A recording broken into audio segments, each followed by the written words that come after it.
mungkin saya buka ada manajernya yang terpisah standalone ini aja, sama aja sebenarnya tampilannya Pak. Jadi mungkin kalau kita di sini saya eh, sebagai admin, tapi kalau sebagai teknisi ataupun mungkin bisa juga untuk requester gitu ya. Nanti mungkin tampilannya bisa menyesuaikan sesuai dengan role-nya. Nah, kalau dari admin ini fungsinya ataupun fiturnya kebuka semua. Jadi yang tadi Pak, fungsi-fungsi yang utamanya itu untuk manajemen, kita bisa melakukan fungsi ataupun operation yang berkaitan sama AD, semuanya nanti di manajemen ini Pak. Secara manual kita mau bikin user baru ataupun modif ataupun ngereset, unlock, enable, disable, move dan lain, semuanya bisa dilakukan dari manajemen ini Pak. Jadi untuk user, untuk komputer, untuk grup, kontak, dan juga mailbox, OU, ini bisa dilakukan. Nah, tadi mungkin terkait sama file server juga, Pak. Kalau kita mau kebutuhan, misalkan ada request untuk mengopen akses user bisa akses ke file server, kita tinggal tambahin menggunakan file server manajemen yang ada di sini. Jadi nanti dia bisa kita masukin usernya untuk bisa kita kasih permissionnya, apakah dia full ataukah dia permissionnya bisa dibatasin, sampai juga pengaturan ke folder subfoldernya juga Pak. Ini untuk manajemennya kira-kira seperti ini sih.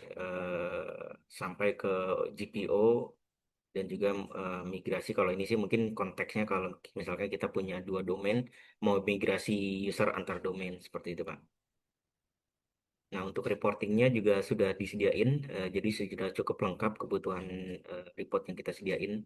Misalkan kita mau generate report untuk semua user, nanti tinggal diklik aja reportnya. Kalau mau di eh, create ulang atau di generate ulang, nanti tinggal di generate. Nanti kalau sudah keluar, tinggal diekspor aja reportnya ke CSV, PDF, ataupun Excel dan lain-lain.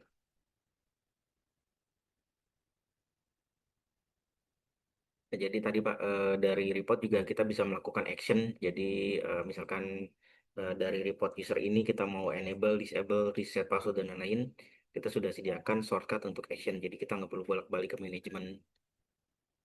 Dan ini kira-kira nanti report-report yang disediain yang lain Pak. Ya, juga sudah dikategoriin ya, ada user, password, group, komputer, OU, GPO. Nah, untuk report NTFS juga sama.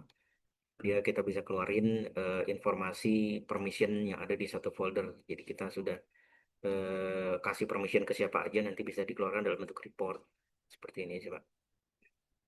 Terus untuk dengan Cloud 365 Pak, jadi kita juga sudah bisa integrasi dengan 365 untuk manajemen sama reportingnya juga. Jadi kalau ada kebutuhan mau bikin user ataupun mau assign license di 365 cukup bisa pakai konsol 365 ini juga Pak. Untuk reportingnya juga sama, kita bisa keluarkan report-report user-user yang ada di 365. Kita udah sediain di sini. Sudah banyak agak loading ya. Oke, mungkin ini tadi untuk 365 manajemen. Terus juga kalau dilihat di menunya ada fitur delegation, ada workflow, dan juga ada automation yang tadi sudah dijelasin Pak. Delegation untuk bisa atur akses helpdesk ataupun teknisinya bisa ngapain aja. Workflow mungkin kita butuh untuk bikin proses approval, dan automation kita bisa jalanin proses manajemen di AD secara otomatis dengan kita siapin data ataupun bisa integrasi dengan berbagai sistem nanti. Mungkin kita coba lihat nanti di automation ini.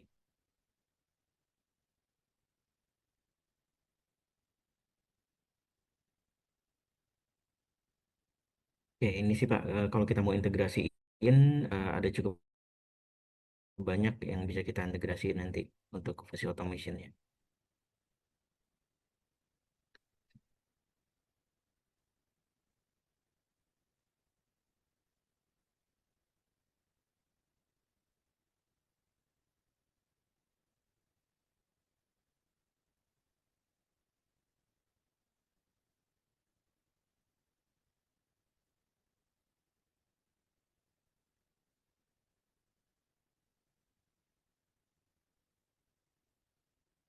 Oke, ini sih Pak, nanti kalau kita mau integrasikan, mau narik data dari aplikasi HR, ataupun kita narik datanya dari database, SQL atau Oracle, ya aplikasi-aplikasi yang defaultnya kita bisa konekin untuk narik datanya Pak.